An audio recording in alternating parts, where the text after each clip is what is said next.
नमस्कार, जनता टीवी देख रहे हैं आप और मैं हूं आपके साथ रितेश कुमार गौतम और बुलेटिन का आगाज करेंगे। तो वहीं लोकसभा चुनाव में उत्तर प्रदेश में समाजवादी पार्टी ने बड़ी जीत दर्ज की है और इसी के साथ सबसे बड़ी पार्टी के तौर पर भी उभर कर सामने आई।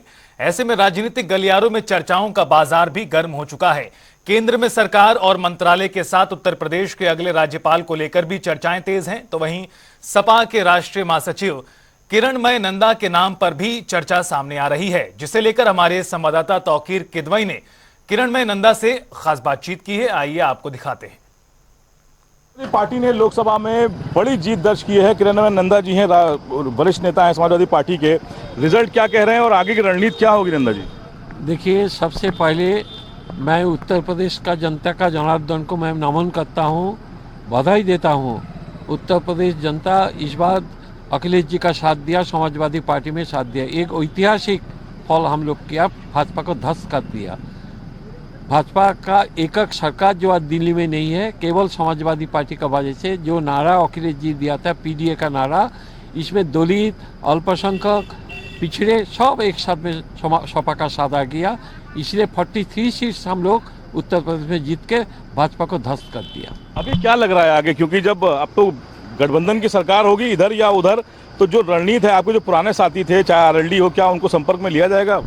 देखिए, पूरा इंडिया गठबंधन का नेता सब बैठ के निर्णय लेंगे। पहले तो नीतीश कुमार हम लोग के साथ में थे, चंद्रबाबू नायडू भी हम लोग का साथ में थे। उनको जरूर हम लोग का नेता राय लेके उनका साथ अप्रोच करेंगे।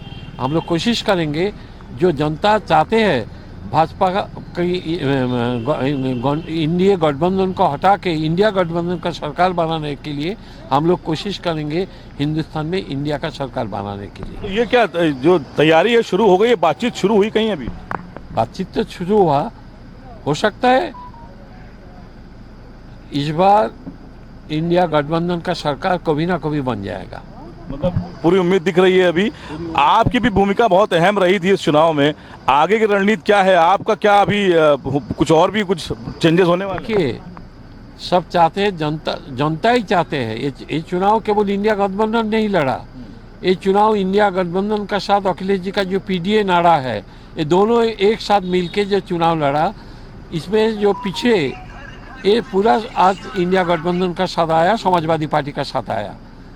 तो हम लोग कोशिश करूँगा, जो जनता चाहते हैं यहाँ इंडिया गठबंधन का सरकार बना, हम लोग कोशिश करूँगा इंडिया गठबंधन का सरकार बनाने के लिए। एक बहुत अहम सवाल है, कहा जा रहा है कि इंडिया गठबंधन की सरकार बनती है तो उत्तर प्रदेश के अगले राज्यपाल किरणमय नंदा होंगे।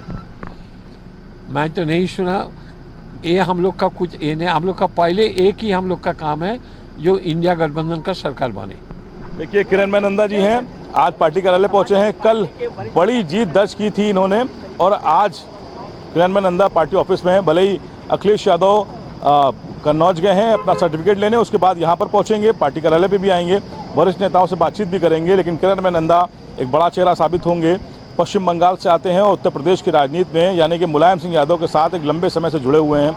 इनको लेकर चर्चा ये भी है कि अगर इंडिया गठबंधन की सरकार बनती है दिल्ली में तो कहीं ना कहीं किरणमय नंदा उत्तर प्रदेश के अगले राज्यपाल होंगे। फिलहाल इन्होंने कहा है कि अभी पहले सरकार बनाना प्राथमिकता है, आगे की जो रणनीति है या जो भी निर्णय होंगे वो केंद्र नेतृत्व तय करेगा। कैमरा पर्सन आशीष के साथ तौकीर किदवई, जनता टीवी, लखनऊ। लोकसभा चुनाव में शानदार प्रदर्शन करते हुए समाजवादी पार्टी सबसे बड़ी पार्टी बनकर उभरी है प्रदेश में और इसे लेकर रायबरेली से बीजेपी उम्मीदवार रहे दिनेश प्रताप सिंह का भी बड़ा बयान सामने आया। एक तरफ सपा सुप्रीमो अखिलेश यादव को जीत की उन्होंने बधाई दी, तो दूसरी तरफ राहुल गांधी पर निशाना साधते हुए खुला चैलेंज भी दे दिया। उन्होंने कहा कि यह जीत राहुल गांधी की नहीं बल्कि समाजवादी पार्टी की जीत है। अगर हिम्मत है तो राहुल गांधी एक बार आजमा कर देख लें। जनता का आभार प्रकट करना चाहता हूं कि दुनिया के सबसे लोकप्रिय नेता, देश के यशस्वी प्रधानमंत्री जी को तीसरी बार सरकार बनाने का अवसर देकर के देश की जनता ने जो निर्णय लिया है वो हम सबके लिए स्तुत्य है। और मैं मानता हूं कि हमारे देश के यशस्वी प्रधानमंत्री जी इस तीसरे कार्यकाल में देश की जनता की और बेहतर सेवा, देश को और ताकत, देश को और ऊंचाइयां देने में कामयाब होंगे। गठबंधन में और लोग भी हैं, लेकिन इंडिया गठबंधन का कोई योगदान उत्तर प्रदेश में जो भी बढ़त हासिल हुई है उसमें कांग्रेस का कोई रोल नहीं है, राहुल गांधी का कोई रोल नहीं है, प्रियंका गांधी का कोई रोल नहीं है, सोनिया गांधी का कोई रोल नहीं है। अगर रोल किसी का है तो समाजवादी पार्टी के राष्ट्रीय अध्यक्ष अखिलेश यादव जी का है। उन्होंने जैसे भी प्रयास करके अपनी ताकत को बढ़ाया, जनाधार को बढ़ाया, इसके लिए मैं समाजवादी पार्टी के राष्ट्रीय अध्यक्ष अखिलेश यादव जी को धन्यवाद देता हूं, बधाई देता हूं। लेकिन राहुल गांधी जी अगर अपनी पीठ थपथपाएं तो मैं कह सकता हूं कि राहुल गांधी जी जो कुछ भी हैं वो समाजवादी पार्टी की बदौलत है, अपनी बदौलत कुछ नहीं है। दिनेश सिंह से राहुल गांधी नहीं हारे हैं। मैं ये समझाना चाहता हूं देश की जनता को कि समाजवादी पार्टी को 2022 के विधानसभा के चुनाव में 3,99,000 वोट मिला था और 2024 के लोकसभा के परिणाम से 3,99,000 वोट अगर घटा दिए जाएं तो राहुल गांधी जी दिनेश सिंह से हार के गए हैं, जीत के नहीं गए हैं। और 3 लाख वोट मैं आमंत्रित करता हूं राहुल गांधी को, अगर क्षमता हो तो केवल हाथ का पंजा लेकर के रायबरेली में दिनेश सिंह से फिर से लड़ने आकर के, और हार के नहीं जाएंगे तो मुंह नहीं दिखाऊंगा मैं इस। उत्तर प्रदेश में 37 सीटों पर जीत हासिल करने के साथ समाजवादी पार्टी तीसरी सबसे बड़ी पार्टी देश में बन गई है। तो वहीं कन्नौज सीट पर जीत के बाद सपा सुप्रीमो अखिलेश यादव कलेक्ट्रेट कार्यालय पहुंचे, जहां जिलाधिकारी ने उन्हें जीत का प्रमाण पत्र दिया।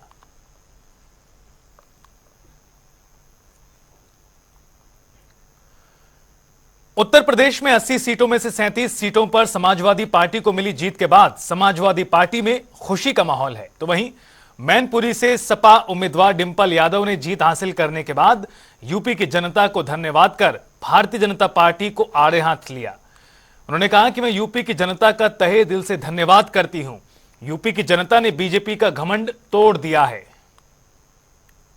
समझती हूँ उत्तर प्रदेश की जनता ने भारतीय जनता पार्टी को एक सबक सिखाने का काम किया है। उनका अहंकार, उनकी तृष्णा को तोड़ने का काम किया है कहीं ना कहीं। और जिस तरह सभी समाज और सभी वर्ग के लोग एक साथ आए और जिस तरह समर्थन दिया, क्योंकि सभी लोग त्रस्त हैं और जो मौजूदा सरकार थी वो ये मानने को तैयार नहीं थी कि जनता परेशान है, कि युवा परेशान है, कि हमारी माताएं बहनें परेशान है, कि किसान परेशान है, कि मजदूर बुनकर सभी लोग परेशान है। और कहीं ना कहीं ये लोगों की जीत है। उत्तर प्रदेश की हाई प्रोफाइल सीटों में शुमार रायबरेली लोकसभा सीट से कांग्रेस के उम्मीदवार राहुल गांधी की बड़ी जीत हुई है। लेकिन बड़ी बात यह रही कि मतगणना के बीच ही बीजेपी प्रत्याशी दिनेश प्रताप सिंह ने अपनी हार स्वीकार कर ली थी। आइए आपको दिखाते हैं एक रिपोर्ट।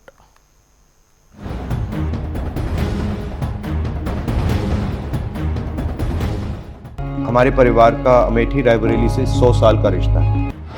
रायबरेली के दिल तक पहुंची मां की गुहार। सोनिया के लाल को सिर माथे पर बिठाया। कांग्रेस का गढ़ नहीं भेद पाए दिनेश प्रताप सिंह।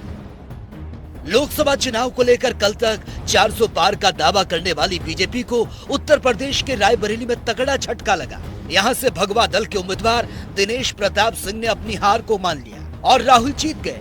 कांग्रेस के खेमे में खुशी की लहर है। लोकसभा चुनाव 2024 रायबरेली सीट से राहुल वर्सेस दिनेश प्रताप सिंह। जहां कांग्रेस के राहुल गांधी को जीत मिली तो दिनेश प्रताप को हार का सामना करना पड़ा।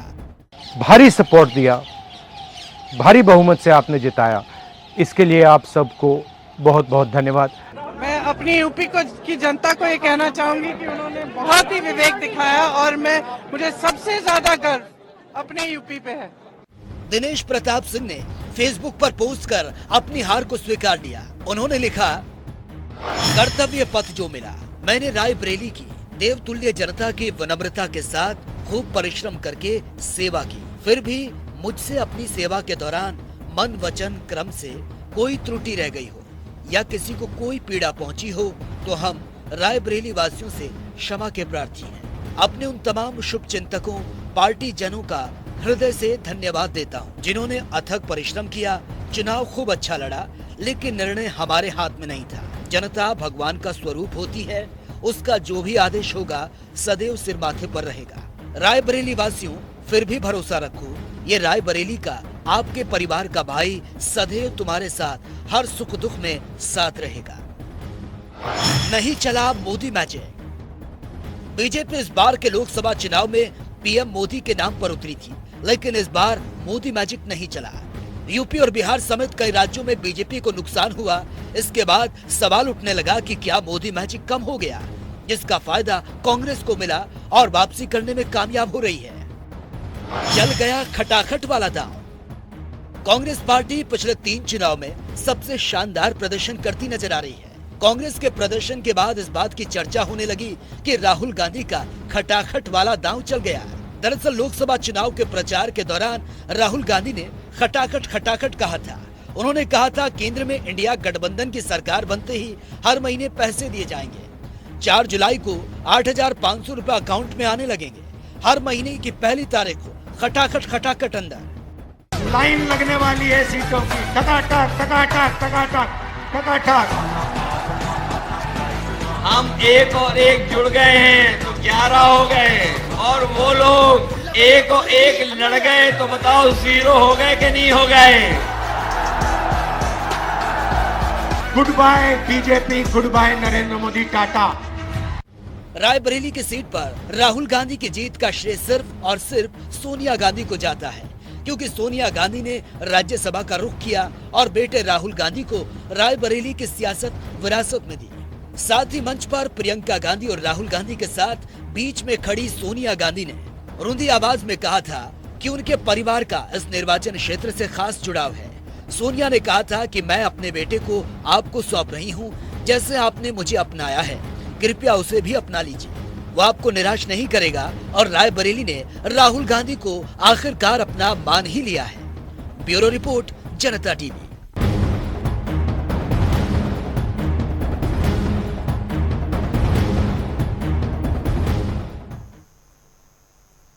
और फिलहाल इस बुलेटिन में इतना ही। आप देखते रहिए जनता टीवी।